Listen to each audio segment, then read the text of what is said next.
రాజోలు ప్రాజెక్టుకు సంబంధించి ఇప్పుడు శాసనసభ్యునిగా ఎన్నికైనటువంటి వ్యక్తి కానీ ఎన్నికల కోసం ఓట్ల కోసం మీకు 24 లక్షల రూపాయలు ఇస్తాం ప్రతి ఎకరాకని చెప్పాడు. అదేవిధంగా లోకేష్ గారు ఇక్కడికి వచ్చినప్పుడు రాజోలు ప్రాజెక్టు కింద ముంపు కరే భూములకు 18 లక్షలు తక్కువ లేకుండా ఇస్తామని చెప్పి చంద్రబాబు నాయుడు గారు లోకేష్ చెప్పారు. ఈరోజు బడ్జెట్లో ఇరిగేషన్ దాంట్లో రాజోలు ప్రాజెక్టుకు సంబంధించి ప్రస్తావన లేదు. ఆ ప్రాజెక్టుకు నిధులు కేటాయించిన పరిస్థితి లేదు. ఆయనే ప్రచారం చేశాడు, నేను చేనేత కార్మికులకు 24,000 ఇస్తామని చెప్పి ఓట్ల కోసం ప్రచారం చేసినాడు.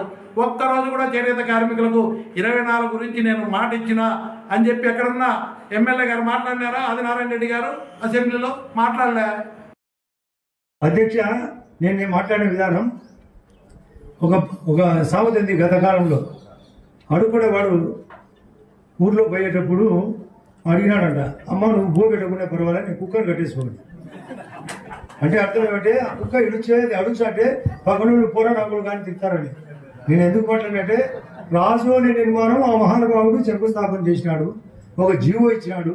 ఆ రాజోలి కట్టండి, కనీసం ఆ జీవో రిలీజ్ చేయమని ఇదే భాష నేను అసెంబ్లీలో మాట్లాడలేదా?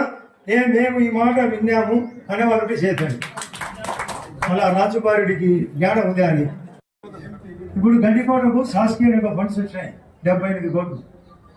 సాస్కి అంటే special assistants for the states capital investment, అంటే ఒక రాష్ట్రానికి ప్రత్యేకంగా నిధులిచ్చి మూలధన వ్యయమును